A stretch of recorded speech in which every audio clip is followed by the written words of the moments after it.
want you to start by doing is just introduce yourself and tell me where you work, what kinds of stuff you do, and how long you've been an agent or specialist or whatever for. Okay.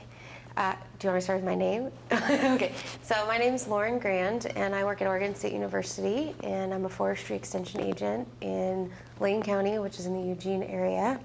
And I focus on woodland owner management education.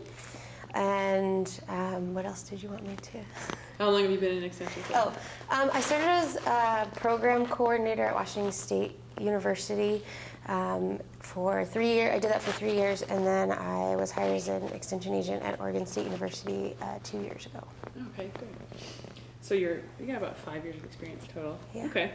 So one of the things I've been asking people is, what kind of information or what kind of advice have you been given that kind of sticks out in your brain that has been really relevant?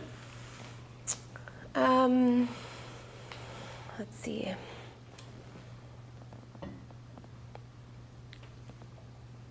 So some of the best advice that I've gotten is to really become a member of the community that you're working in, to not only offer classes, but actually go out to events and get to know on a personal level the landowners that you work with, to really build trust.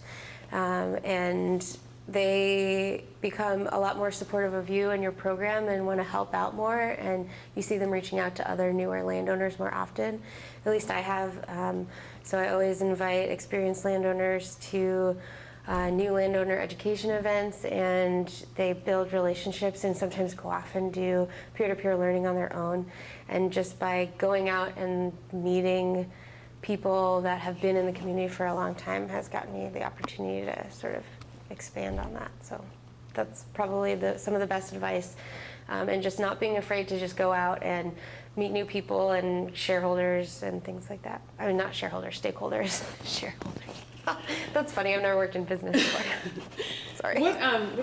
So we're also trying to, since this is training that's specific, that we're going to offer this training specific to forestry and natural resources, what are your forestry stakeholders like? What are the different audiences you like? Like, how many acres do they own? Or do they live in Eugene, or they live outside of town? Or Yeah, so I'd say a big portion of the people that I work with have smaller acreages, 2 up to 25 acres, right around Eugene, or cities right around the city. And so a lot of them are really interested in some of that backyard woodlands information, and how do I, they just see it as sort of a backyard and looking at keeping it healthy and caring about it, and what can I do that they don't really see themselves as owning forests or having to do forest management. But that being said, my county is 90% forest land, and so as you move away from the city, I actually have a lot of landowners that have 20 to 100 and 150, and actually a fair number that actually make their living on their land. And so it kind of spans a good group of people. But those are smaller landowners. have you had trouble reaching some landowners, do you think, or? Yeah, definitely. So living in Eugene, there's a very distinct value set and view of forests. Maybe I shouldn't say that word, it's going to be public, but value is a good word. So there's within the city or people who are from the urban area or have come from other urban areas have a different view of the forest and forest land that some of the people who own the land have. And a lot of them have moved out into the forest land or interact a lot with groups that are urban-based but care a lot about the forest. And so a lot of people have a little bit of a distrust with anyone who wants to manage trees. And so I've been working on messaging and building relationships with those people so that they can see that everything that we do is science-based and we're a good resource to be able to get them some good, non-biased information. Yeah. I can imagine Eugene's going to be challenging. Yeah. That's not looking on video. It's pretty challenging. And it's fine, because I think this audience, who we're projecting to is not your stakeholders. Right, yeah. It's the internal people, so. Let's see. Do you have any stories to share where where a program went really well and you were excited, or an interaction with the landowner went really well, or one where you learned some lessons, which, you know, you're 2 years into it, so you may not want to share those, but I mean, we all, I think, you know, something where, or where something was beyond your control and it just went wrong, but it wasn't something that, you know, what can you do? Okay. Just stories that kind of come up, things that you tell your friends, you're like, oh man, would you believe this? As like for lessons learned, or Yeah, like lessons learned, or just whatever. It's fine. Stories are good in any kind of capacity. Even moments where you felt like you're starting to get this, because that's also a moment too.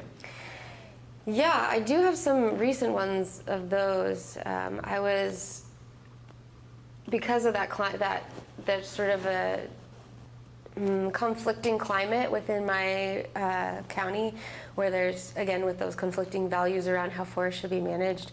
I've been working with a local community grassroots group that's really interested in building conversations around forest management, just so that people who live in the city have a better idea what farmers and foresters do. And so I've been working on actually putting on some workshops that focused for people who don't own land. And I was really nervous, actually quite terrified, that some of the lead people from the nonprofit groups that are fighting pretty hard against some of the accepted forest management practices that are happening. And I was just really nervous. I was concerned about my own confidence in my own field, and I was able to get they were able to bring people with me that had that were able to give me a lot of support and confidence in the work that I do. And we went through this tour, and I was able to. The questions that were asked were really respectful. We made sure that we created a respectful climate, and there were a lot of aha moments where I could audibly hear people say, "Oh, I never thought about it like that, and I didn't realize that, you know, when trees die, they give off carbon, and it's a carbon cycle, and that there's a difference between carbon storage and carbon sequestration, and oh, you know, thinning trees can sometimes make forests more healthy." And they were just really excited, and that I could still have that conversation even with people who can be somewhat divisive within the community, and it was really great to build conversation. So that was really exciting for me, to just have confidence in myself that sharing a little bit of education could really continue, that conversation, and open people's minds a little bit. That's great. Would you like to add anything else? I'm trying to think. I wish I had a better aha moment. No, that was a really good one, actually. That was a good one, because it's a challenging topic, two divisive groups, and everything's much more polarized now than it was 5 years ago. So. Yeah.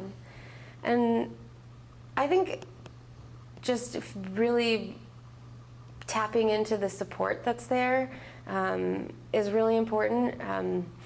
Maybe it's a personal thing, but when I first started out, I didn't have a lot of confidence in my knowledge. I felt like all the experienced extension agents and foresters that were out there knew so much more information than I did, and that having the support of your community and the people that you work with was really beneficial for me, because it made me really believe in myself, and that meant that I felt like I can go out and say yes to a lot more things and be confident without feeling bogged down about studying for 2 weeks on information and things like that. So, which I still kind of do sometimes, but I'm working on that.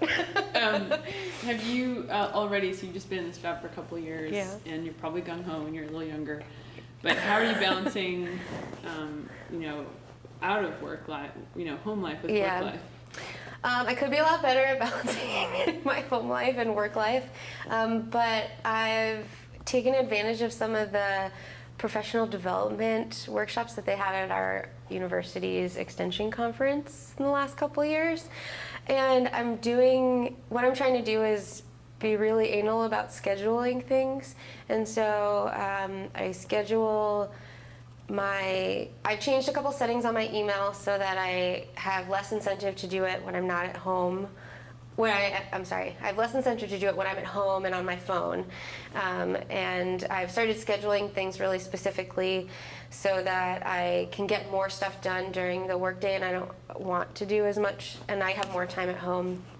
And then I've also realized that since I've started this job, my personal exercise level has decreased significantly, and so to create opportunities for myself to actually get more exercise opportunity, I've decided that what I've done is I've scheduled only a maximum of 2 days per week where I can have meetings outside the office, so I'm able to bike to work at least 3 days a week. And so I've just tried to take advantage of my calendar a little bit more to create incentive that way. But I still have a lot of work to do with weekend and night classes. So. Great.